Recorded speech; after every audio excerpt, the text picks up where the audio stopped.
બેઠક દેશની 57 પેટા ચૂંટણી અંગે બેઠક થશે। 8 બેઠકોની પેટા ચૂંટણી મુલતવી રાખવામાં આવશે।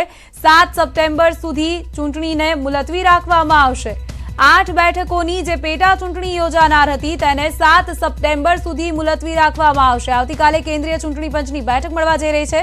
દેશની 57 જે પેટા ચૂંટણીઓ છે તેને લઈને બેઠક કરવામાં આવશે। જો કે 8 બેઠકોની પેટા ચૂંટણીને મુલતવી રાખવામાં આવી છે। 7 સપ્ટેમ્બર સુધી ચૂંટણીઓને મુલતવી રાખવાનું ઇલેક્શન કમિશન દ્વારા કહેવામાં આવ્યું છે।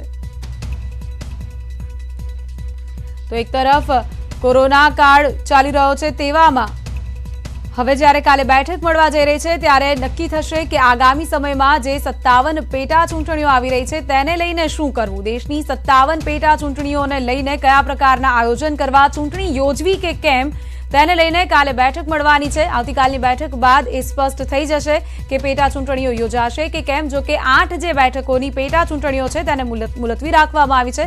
ઇલેક્શન કમિશન દ્વારા એ પેટા ચૂંટણીઓને મુલતવી રાખવામાં આવી છે। એક તરફ દેશમાં કોરોનાનો કહેર વધી રહ્યો છે તેવામાં હવે કાલે જોવાનું રહેશે કે બેઠકમાં શું નિર્ણય લેવાય છે। संवाददाता अशरफ जोड़ाई गया है વધુ વિગત સાથે। अशरफ, क्या जानकारी मिल रही है? प्रियंका, देखिए, अभी चुनाव आयोग ने स्पष्टीकरण दिया है जिससे पहले इनके तरफ से कहा गया था कि जितने भी लोकसभा चुनाव है या विधानसभा के जो उपचुनाव हैं वो नहीं करा सकते क्योंकि कोरोना काल चल रहा है। तो इस तरह का एक इन्होंने सर्टिफिकेट कानून मंत्रालय को दिया। अभी उसमें एक पूरी तरह से कहा जाए कि स्पष्टीकरण दिया है कि ये जो सर्टिफिकेट पहले वाला है वो सिर्फ 7 सीटों के लिए है। बाकी जो 56 सीटें विधानसभा चुनाव की हैं और जहां एक सीट पर उपचुनाव लोकसभा का होना है, यानी कुल 57 सीटों पर कल चुनाव आयोग की बैठक होगी, उसमें फैसला किया जाएगा। प्रियंका, इसमें एक चीज बहुत मैं आपको बता दूं, अभी कुछ दिन पहले ही मुख्य चुनाव आयुक्त ने एक समाचार पत्र की फेसबुक लाइव में सवाल के दौरान ये कह दिया था कि सितंबर के आखिर तक चुनाव करा सकते हैं।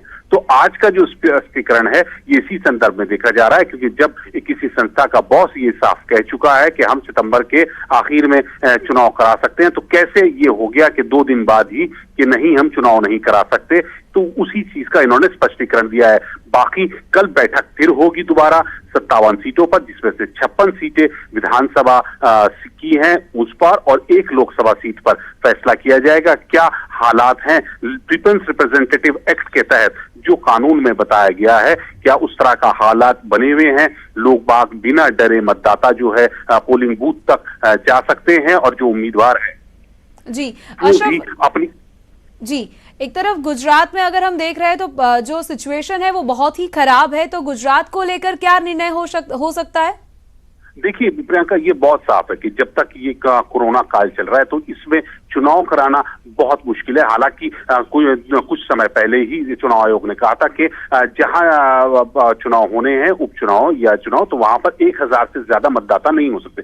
लेकिन ये कुछ जगह ऐसी हैं जहां पे एक जगह से ज्यादा होंगे। अगर ऐसा है तो फिर वहां पे एक और पोलिंग स्टेशन बनाना पड़ता है, लोगों को, अधिकारियों को एक जगह से दूसरी जगह पहुंचाना पड़ेगा, उम्मीदवार जो होंगे वो जनता के बीच में जाएंगे। तो सोशल डिस्टेंसिंग की जो व्याख्या स्वास्थ्य मंत्रालय की तरफ से है, जो दिशा निर्देश है, वो पालन नहीं हो सकता। कितने लोग पीपीई किट पहनकर अधिकारी जो है वो काम करेंगे, कितनी पीपीई किट बनानी पड़ेंगी, मुहैया करानी, तो एक बहुत बड़ा व्यवस्था होती है। सुरक्षा कर्मी भी उसमें लगे रहते हैं, कर्मचारी अलग अलग विभागों, तो उन सबको एक साथ लेके चलना कोरोना काल में, और उसमें भी कि ये जो स्वास्थ्य मंत्रालय की दिशा निर्देश है उसका पालन करें, वो संभव नहीं है। क्योंकि उम्मीदवार होगा वो जनसभा करेगा, लोग इकट्ठे होंगे, तो वो आपने लोगों को इकट्ठे एक जगह नहीं होना देना। तो ये कैसे होगा? तो जब माहौल चुनाव का नहीं होगा तो चुनाव नहीं हो सकते। ये इस तरह से आप समझे, क्योंकि चुनाव पीपल्स रिप्रेजेंटेटिव एक्ट में है कि माहौल होना चाहिए,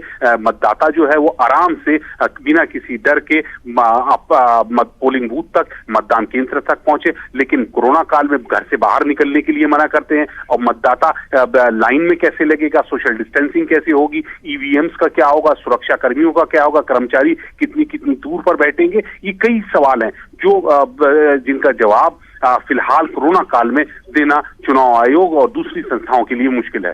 जी अशरफ, धन्यवाद आपका हमारे साथ जुड़ने के लिए और इस सारी जानकारी के लिए।